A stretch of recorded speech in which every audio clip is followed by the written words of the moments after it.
truth, we already have been to Eve once. The Eve 1 crashed into both Eve and Gilly. So we're going to just try and save ourselves as much time as we can by modifying this. Now this thing is 2 probes. One went to Eve and one went to Gilly. That's not going to be required, so I'm going to get rid of this upper one. We need to make, need to make that the root part. And then we can grab this and get rid of it. Okay. Alright, so we need to give myself a little bit of a budget. I had 1780, and then I'm going to give me an extra 500 for finagling, so around 2280, 2300 meters per second. And you can see I'm already kind of in that ballpark, which is nice. But I do want to do some modifications to this thing. Let's put this over to the side because I want to modify the science that we're going to be doing. And specifically, if I open up the probe here, this thing was set to do the telemetry report and the light experiment. And I picked up both of those because they're pretty low cost experiments to run. They don't take a lot of electricity and they run very, very quickly. But now that I'm going there for the second time, I want to do something else. So I want to add to the mix the site experiment.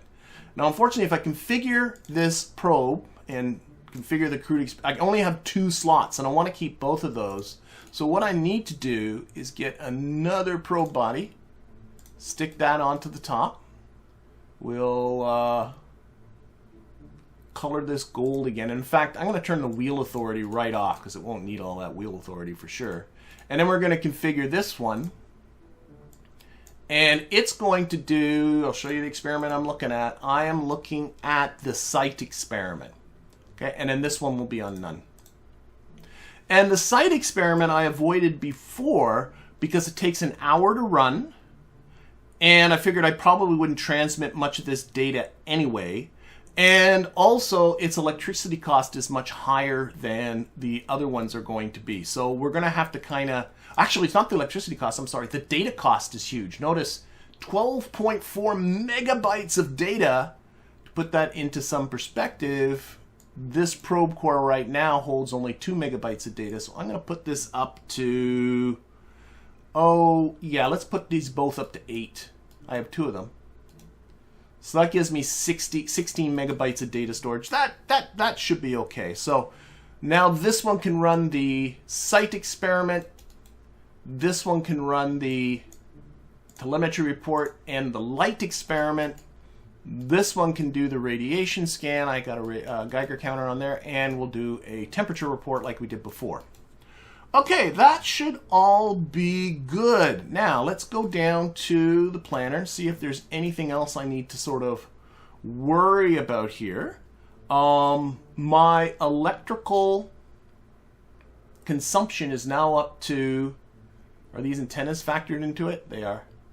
0.455 units of electric charge per second. And if you look, I'm only generating 0.429 electric charge per second. So my electrical generation is a bit short, but don't forget we're heading towards the sun. So let's switch this to Eve. And you can see with Eve, I'm actually generating, when I'm that much closer to the sun, 0.804 units of electric charge per second. That's plenty.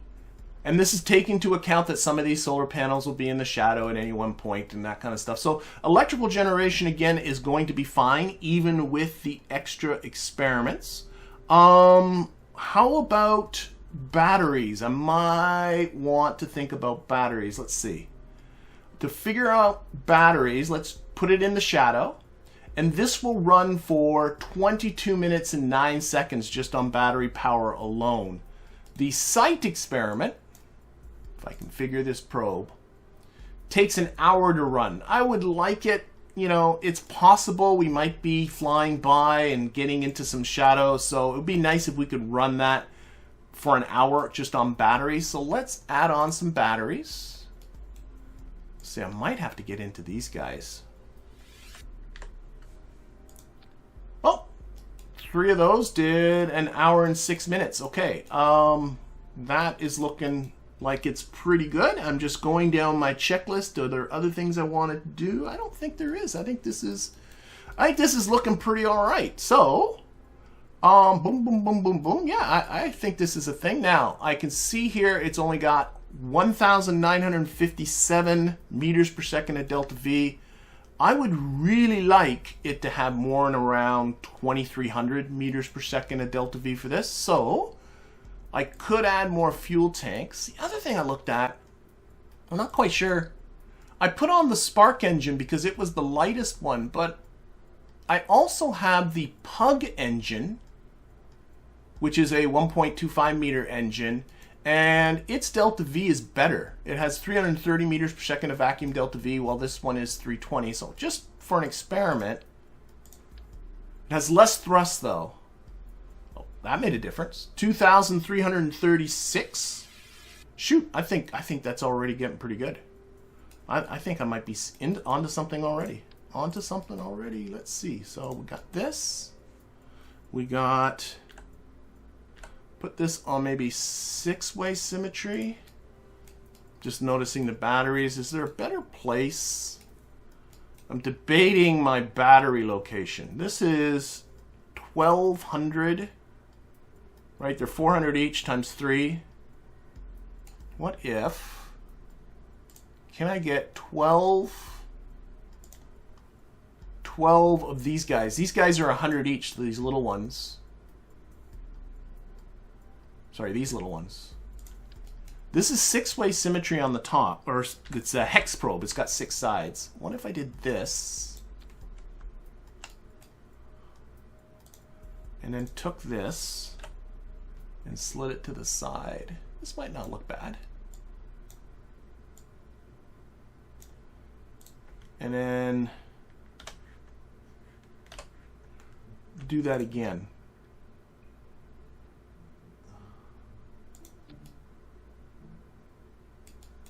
I don't think that's terrible.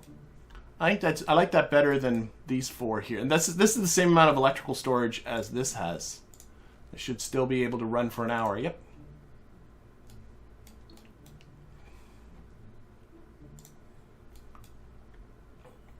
I think it's looking pretty good. I think I'm onto some. Okay, let's check things like lights and stuff. Are these all ready to turn on? Yep. And the fairing is on there. Antennas are on there. I think I might have something. I think this might be it. This is going to be, what do we call this thing? It's going to Eve and Moho. So this is the Evoho one. Evoho 1. Okay. Oh, wait, no. Thank you. I hit launch instead of save. That would have been bad. Okay. Let's see. Can I build me a fairing? I think we're already onto something. Be a little bit bigger just to get around those tanks. Yeah. Why is it being that way?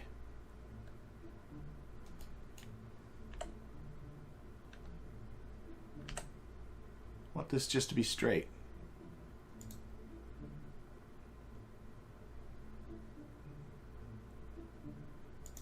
There we go.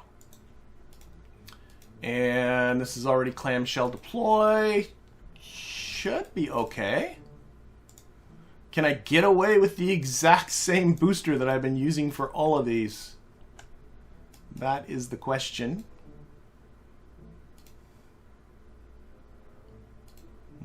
I don't like the way that shroud is looking.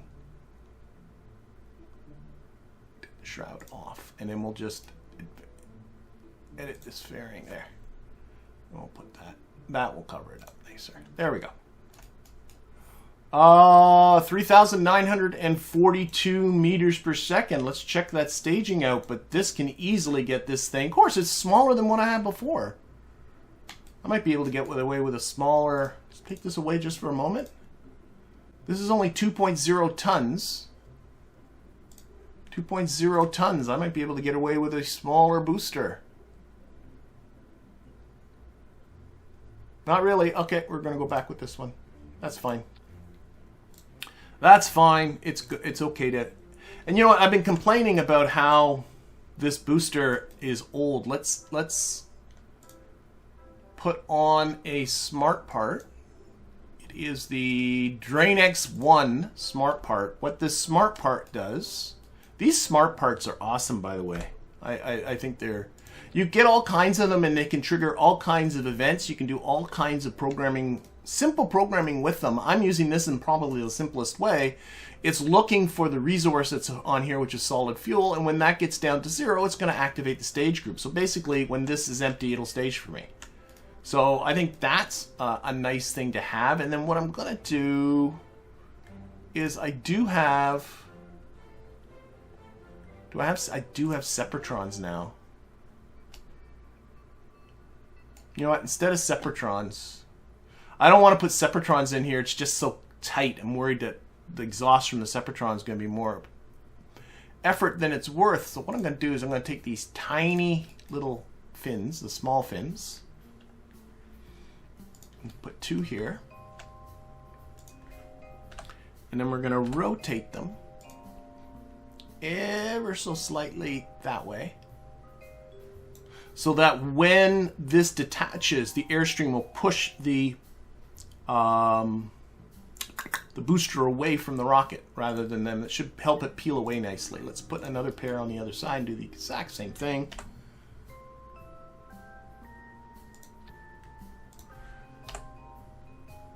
Oh, I put on 2 smart parts. I can see that's not necessary. Fix that in a second. There we go. And then just to clean this up a bit, I'm just going to translate these inside that. Same with this one. That should help these boosters peel away. That's a nice simple thing to do. I'm noticing this smart part. Just a single one. Don't need one on each side. Because obviously it'll stage this at the same time this one. Okay. So we've improved this booster just a little bit. What I'm going to do is add it. I'll update this so that in the future, just grab this and drop it. This is the Swivel RT2 booster. Boom. New Swivel RT2 booster. There we go. All right. Okay, let's go going through our checklist. Fine print. Let's make sure I'm not missing anything on this contract.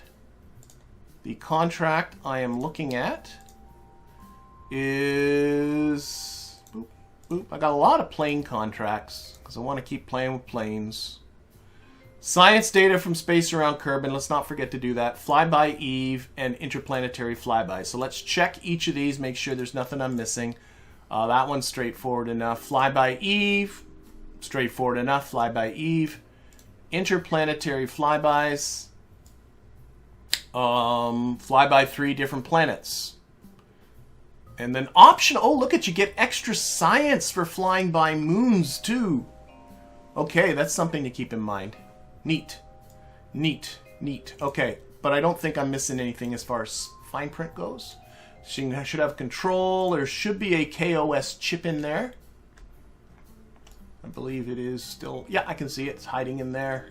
The probe has been configured. Science is set up. Power generation, electrical storage, antenna strength is good. Data storage I dealt with. Propulsion I dealt with. RCS is irrelevant. Parachutes are irrelevant. Thermal protection are irrelevant. Lights are lights.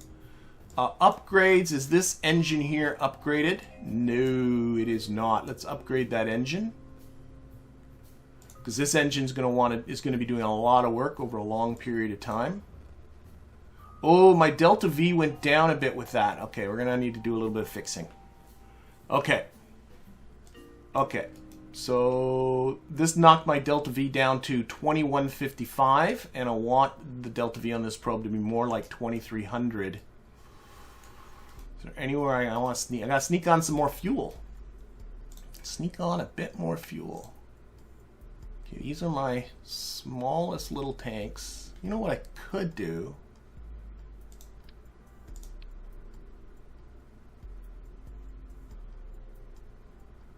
What if I took the science off, put it on the top? There's no reason why I can't.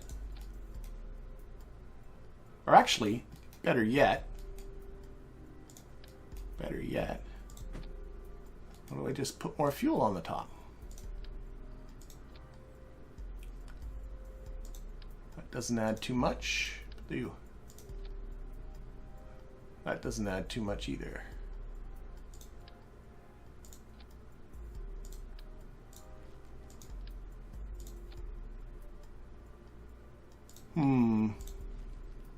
I don't want to add too much fuel. What about a little Oscar? That's 2441. That'll be plenty. There we go. That's got that. I think I need to edit this fairing though.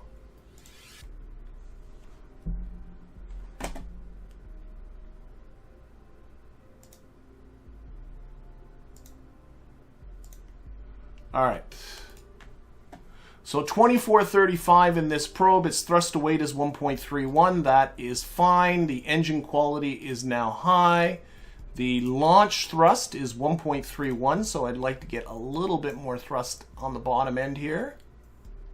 I'd like it to be about 1.33. There we go.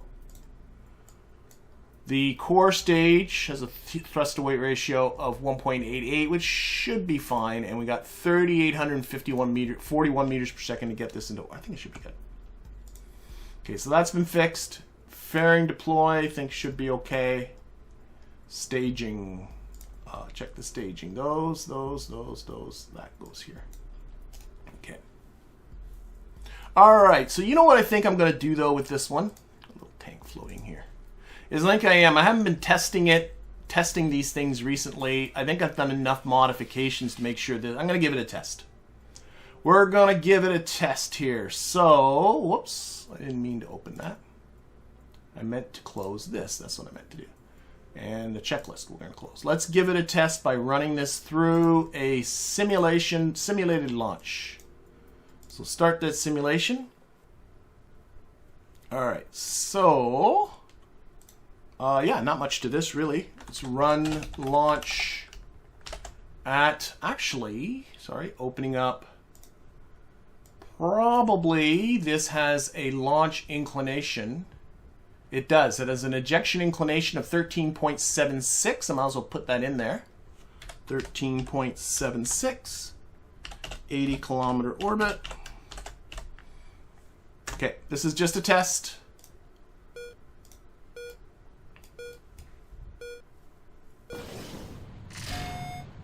Off we go. Because I did do some modifications. Oh, I probably don't need these big fins on here anymore. Oh well. And then we're going to have to time warp to our launch window.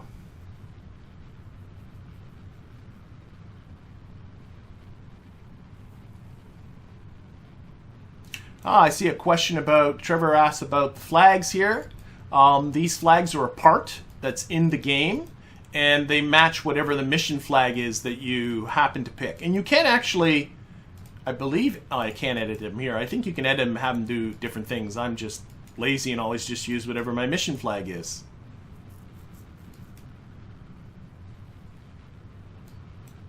But this is a stock part, these things. All right, coming to booster separation, and these should now separate on their own. There they go, and they separate far more cleanly than they did before. That is nice.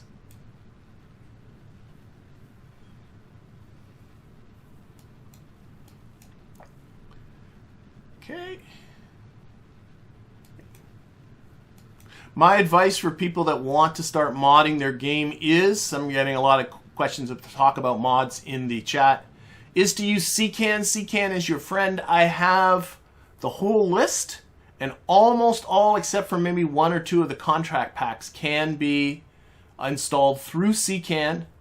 I think that's just the easiest way to go. I tried giving people just mod packs and things like that in zip files, and it always seems not to go very well. So my advice is, yeah, you do it yourself. You just have to work through it. It doesn't take too long to install them with CCAN. And in fact, Although I'm not quite sure when this will be going out, I am planning on starting a tutorial video on installing mods. That's my next tutorial project. But I haven't started it yet, so I'm not quite sure when that will be coming out. Probably not until we are into the middle of May, would be my guess.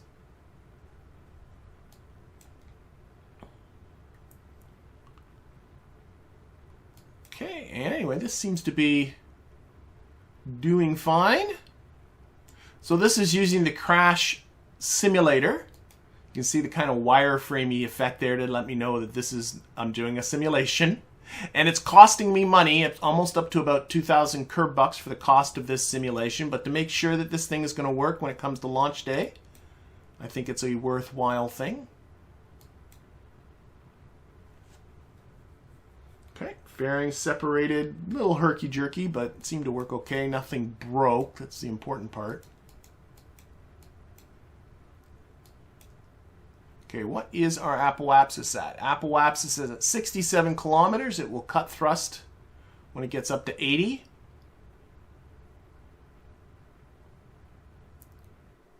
There we go. Can I time warp now without this shaking like heck? Yeah, it does. I'm time warping fine. Oh, no. There, don't. I think it's this gimbaling. Let's turn that down. It's a combination of gimbaling and reaction wheels fighting with each other that causes that kind of wonkiness. What if I did some auto strutting? Grab that and auto strut. Auto strut to the heaviest part. Oh, I'm in space now anyway. Okay, deploying everything. Lights are on. Okay, I don't have to finish this off. It's 178 meters per second. There's 500 to do the circularization. 586 meters per second left in the booster. Clearly, that is fine. So we're going to terminate this. And we got some time warping to do. I'm going to give my seizure warning here because we're going to go through a lot of days. There we go. Flashing through the days. Oh, my seismic scan from the Kerbin's grasslands are done. That is this little rover here. Got to find a new biome to plunk them in. But that's for another time. So we whip past the days. Okay, we are here. Coming to the end of this alarm.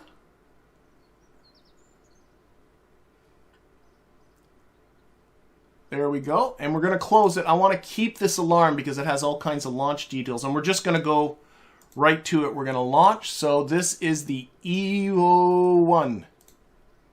Launch. Okay. So we're going to run our launch times.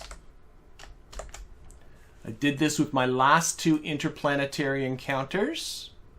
This says here it has an ejection angle, that's what it takes as a parameter, of 196.35 degrees retrograde, so 196.35, and it takes that as a parameter, and then it spits back to me two launch times that it wants me to do. It wants me to launch at 2:27 or 5:27, and 2:27 is the one coming up first, so we're going to launch to that. And again, just to try again, I'll admit it's a little goofy what I do. Most people don't do this, but oh my gosh, I can't move that window. There we go. Let's show the ejection angle. What I'm doing at 2:27, our launch site will be 90 degrees to this ejection angle, so it's going to be over here in the middle of the night. And I need to go, or want to go, into our ejection inclination is 13.6 degrees. So what this is telling me is we want to be going upwards. Right? This is where our ejection angle is. So we're going to be pushing up this part of our orbit. So we want this to be going down so that when we eject out in that direction, we will be going northwards because it's a positive inclination. So I need to launch 13.76 degrees towards the south at 227. So let's do that. So, in fact, what I'm going to do is I'm going to type in run launch negative. What was it again? Ejection 13.76. We'll go into an 80-kilometer orbit. Not going to do it now. I'm just typing that in. I'm going to quick save because I often mess up when time warping, and I got to go to 227. Then we'll launch. 227. I'm just looking at my numbers and making sure I got that all right. It's going to be a while before we get our next launch window. Okay, 227. Come on. I should put a feature that you can get KOS to actually do the auto time warp. Should maybe somehow try and figure that out. All right, we're at 227. I'm sure that's close enough. Let's do this. Oh, what? Oh, I put in, I can't type, run launch negative 13.76. I actually typed comma 76. 80 and try. What? Oh, I spelled launch wrong. Oh my gosh. Time's ticking. Actually, it's not that critical. Oh, I put in a comma again. 76 80 N. We okay this time, please? Yeah, looks like it. Okay, it's happy.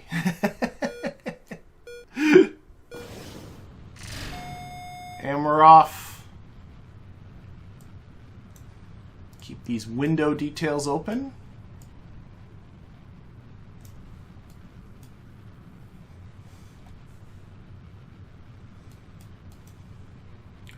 Yep.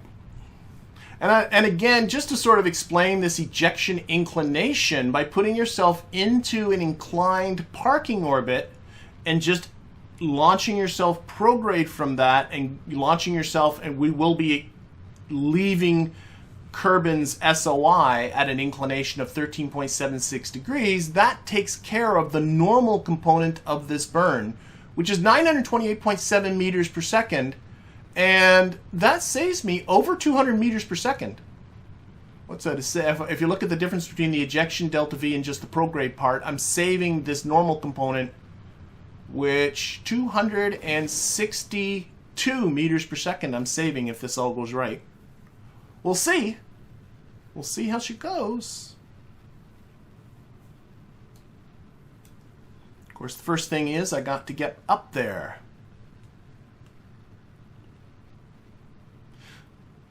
The ascending node, actually it'll be the descending node because I'm launching. Benjamin asks, so does that mean the ascending node will be exactly on the blue perpendicular line? It'll actually be the descending node, but this descending node is 90 degrees from our ejection line here. So this is a 90-degree angle. And the other time I could have launched was at the opposite side of the planet here, which is also obviously 90 degrees, but there I would have been launching 13.76 degrees towards the north. Those are my two options.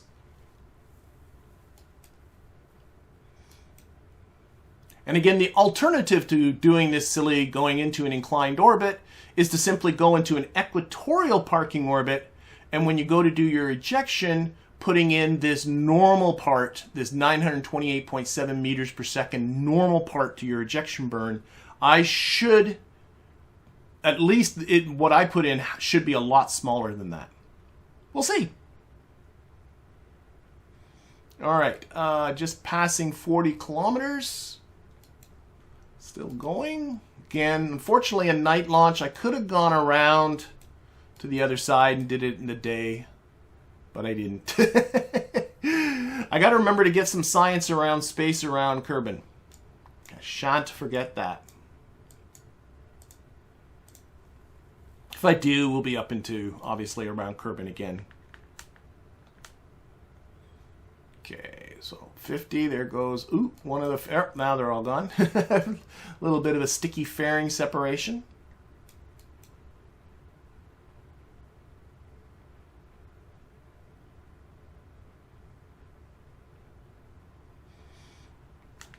reading through the chat. Yeah, Dan says it's quite the way I do. It's quite a step up in difficulty. Yeah, I like doing things the hard way. I don't know why. I mean, they give me this inclination angle. I want to use it. Okay, we must have reached our target apoapsis. We have. Oh, I want to again auto strut this so I can do some time warping.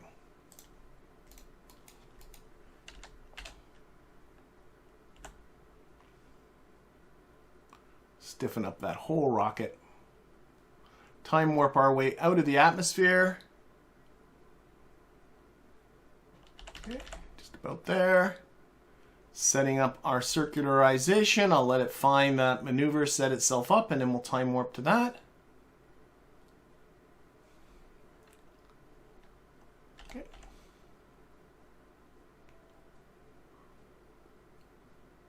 And then comes the moment of truth.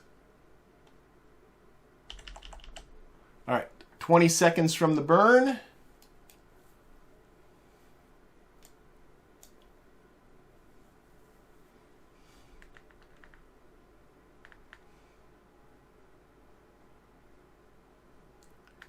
Five, 4, 3, 2, 1, and go.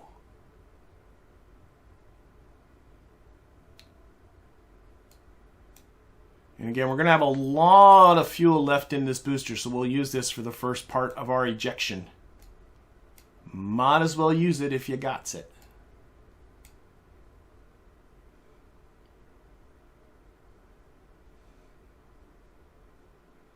All right, so there we go. Vessel burn is complete. Program has ended. We shall put this onto its normal vector once again. This window isn't open. Okay, that's just for the solar panels. Okay, so in theory, I need to put the burn right underneath this line. That's our ejection angle line right there. And this should be, again in theory, 1,513 meters per second. Might need to, this is coming up pretty quick. 1,513 meters per second. So there's our ejection. Going off at a funny angle, but remember this isn't the ideal time to be leaving Eve. Let's pick Eve as a target. That's not bad. That's not bad. Okay, the burn's coming up in just a minute, so I'm going to pop it ahead in orbit.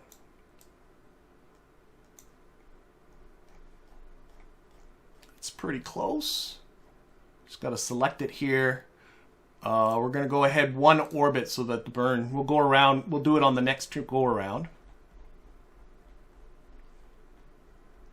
All right, let's see if we can tweak this in a little closer. So first thing I want to, whoops, this is so in the way. Actually, I don't need this anymore. Close that, there we go.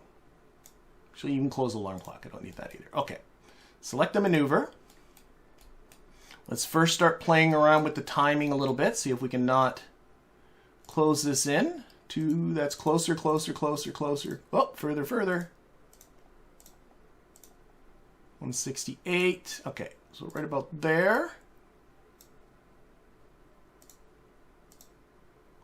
So, about there's as close as that. Now I'll play a little bit with the prograde. Is that making, that's making it worse? That's making it better. Putting in less. In fact, I'm going to put it in a lot less.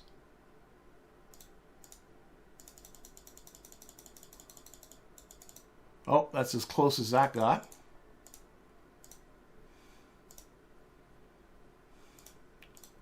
.480, okay. And a little bit more playing with the timing.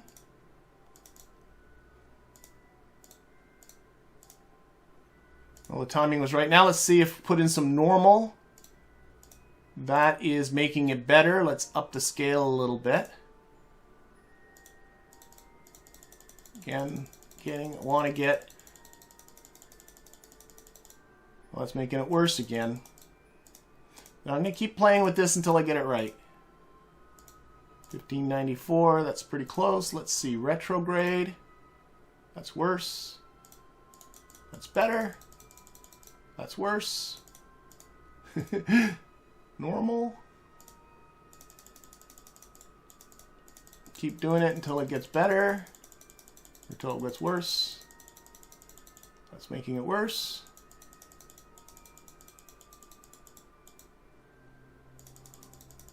Should be hitting Eve pretty... Oh, wait. I can see how much normal I got to put in because I got to bring that descending node icon all the way over there. So let's add quite a bit.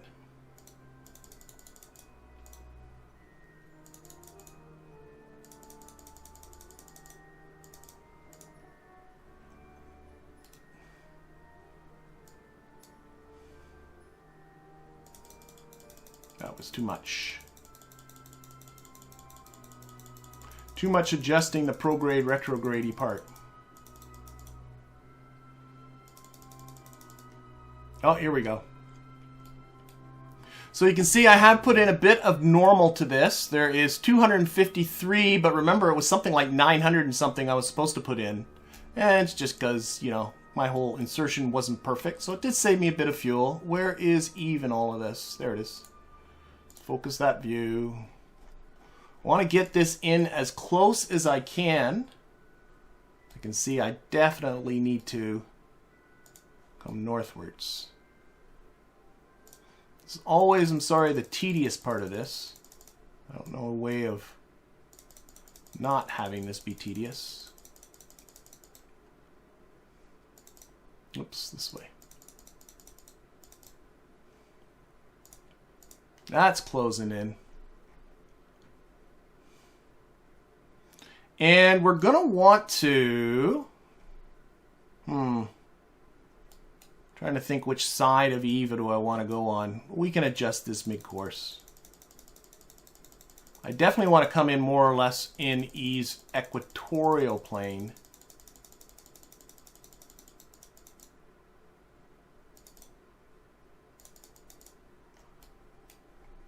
Well, we'll keep it like this for now.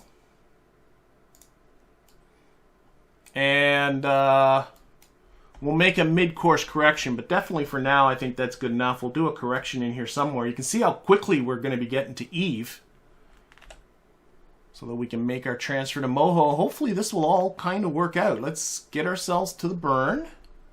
Want to make sure this is not... Yeah, let's turn this down so the thrust to weight isn't silly. Oh, I'm doing the gimbling again. I always do that. That's good. Okay, let's get ourselves there. We're not going to use KOS. We'll do this manually. Put the view on free. It's better that way. Moon Mapper 1 batteries are almost empty. I'm not even... Oh, that's one of my mapping satellites. I should go in there and start disabling a lot of these notifications if they start getting too annoying. I don't care about Moon Mapper 1. Oh, it's back. Okay, on to our vector we go. So this is a 1,075 meter per second burn compared to, what was its prediction? Ejection delta V, 1,775. So I saved pretty much 100 meters per second. That's not bad.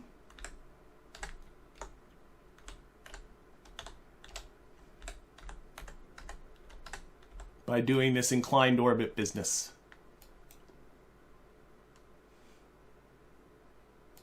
And if I don't end up getting that Moho, well, one way or another, we'll get a Moho encounter out of this, unless something goes really disastrously. 5, 4, 3, 2, 1, and go. And say goodbye to Kerbin.